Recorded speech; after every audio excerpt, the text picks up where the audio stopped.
welcome back. This is your man Warrior, and I am going to be doing some of these ships. This is a part 2 series. We did the capital ships, the commander ships first, so that way you could really get to understand the effects, both the unique and the general effects, as well as the main ships and their abilities and how they affect their crew and their reinforcements. Now we're going to zip through all of the different ships and their abilities. So this is Geonosian Spy's Starfighter.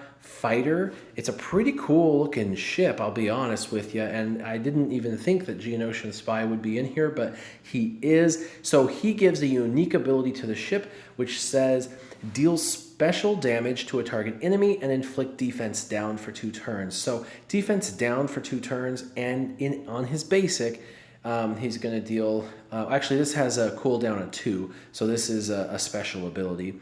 And it says when the other team has target lock on one of their characters, when you apply target lock down to one of their characters and you use this, it calls all stealthed allies to assist. So that is really, really cool. So target lock has a bunch, like I said, a bunch of different varying effects. And for this one, when you do surprise shot, it will call all stealth allies to assist. So that is really cool. On his basic, it's going to deal physical damage to a target enemy. This attack is going to deal 25% more damage to buffed enemies. So it's going to punish them for being buffed.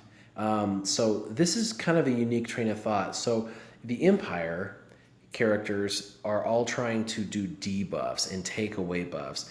And so this would almost, I don't know, there's 2 different trains of thought. One would be putting them in an Empire team.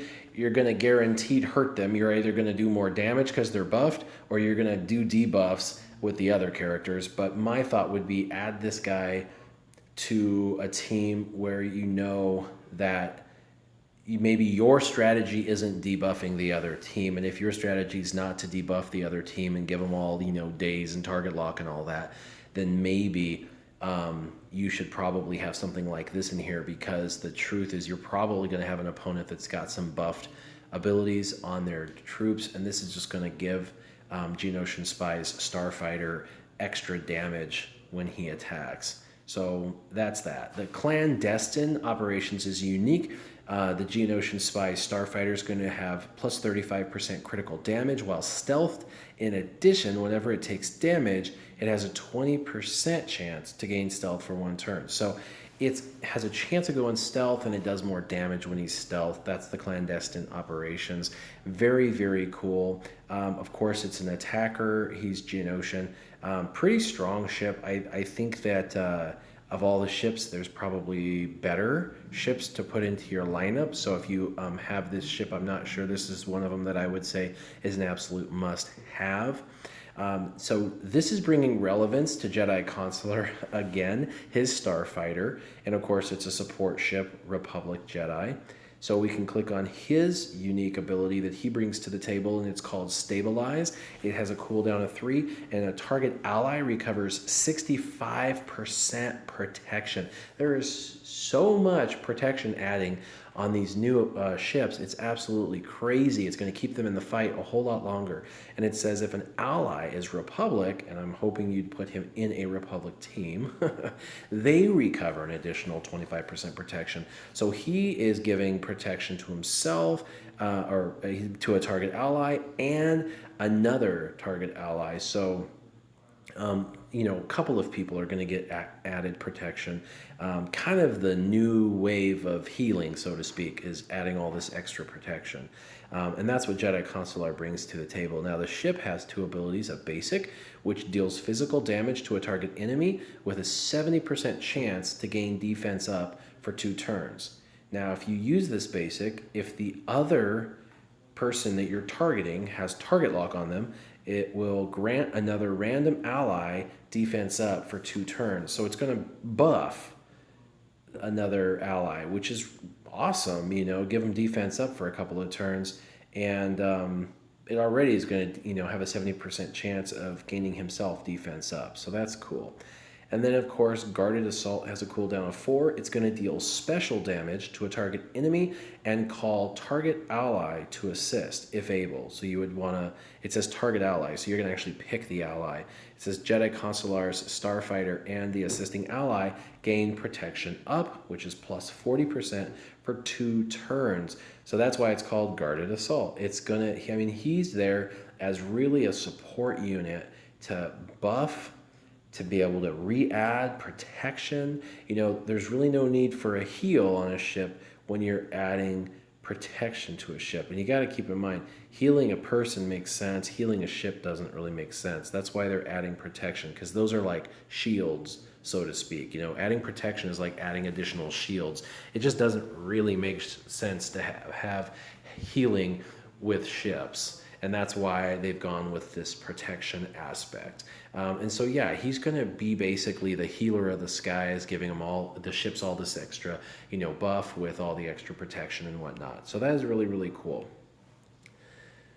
Umbaran Starfighter, probably my favorite looking ship in the entire game. I think it's very, very cool. And it takes 5s, so you get to have 5s in this ship. And he is going to bring Umbaran missile pods. It has a cooldown of 5, so this is kind of, you'll probably only get to use it once, I'm guessing. It inflicts target lock for 2 turns on a target enemy, and that can't be resisted. So he's going to apply that target lock. Then he deals physical damage to each target locked enemy.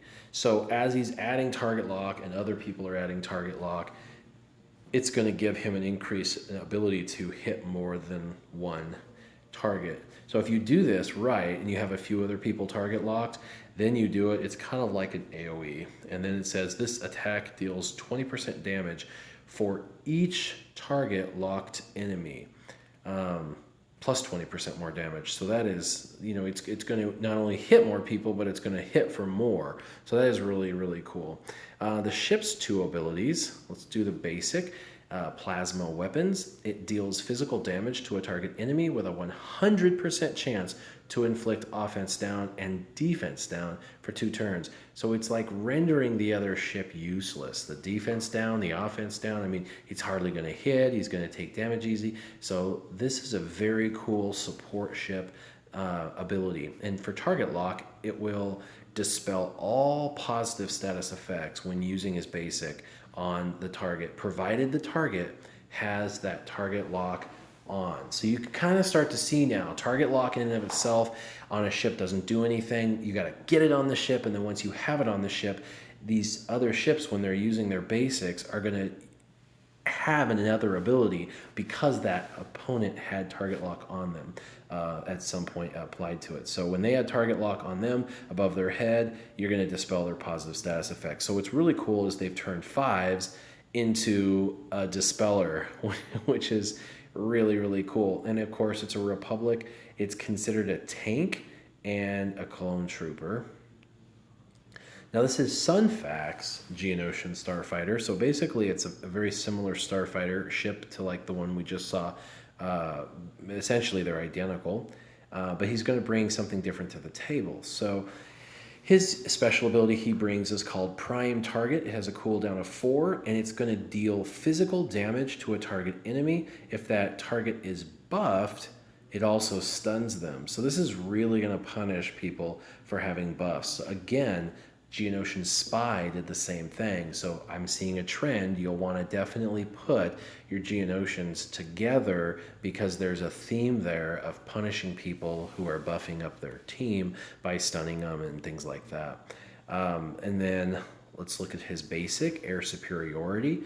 It deals physical damage to a target enemy if attacking out of turn, which he could be called out of turn. Of course, we know the rebels are going to call people out of turn a lot. Also inflict target lock for 2 turns. So this, he's going to apply target lock onto the person if he's called out of turn. So this might be a good character, Sunfac's ship, maybe the starfighter, maybe a really good character or ship to put in with your rebel team if you're going to use the Home One, which is Admiral Akbar's ship. Just a thought. So yeah, pretty cool ship, right? And pretty cool abilities. So let's go to Biggs Darklighter's X-Wing. So what does the X-Wing bring? He brings the unique ability of Academy Maneuver, has a cooldown of 3. It's going to deal physical damage to a target enemy and inflict offense down for 2 turns. And if they have target lock on them, it's going to call an ally to assist. Crazy. Ally assist and dealing that physical damage to an enemy with offense down. Very cool. I like Biggs' ship already. Let's click on his basic. He's going to deal physical damage to a target enemy and inflict target lock for 2 turns on a crit. And you know it's Biggs, he's going to crit, right? So you're going to basically be able to put target lock for a couple of turns on everyone that he attacks. This is a really good ability because you can see there are a lot of fun abilities that are unlocked if your target has target lock already on it. So he's going to open up those cool new abilities.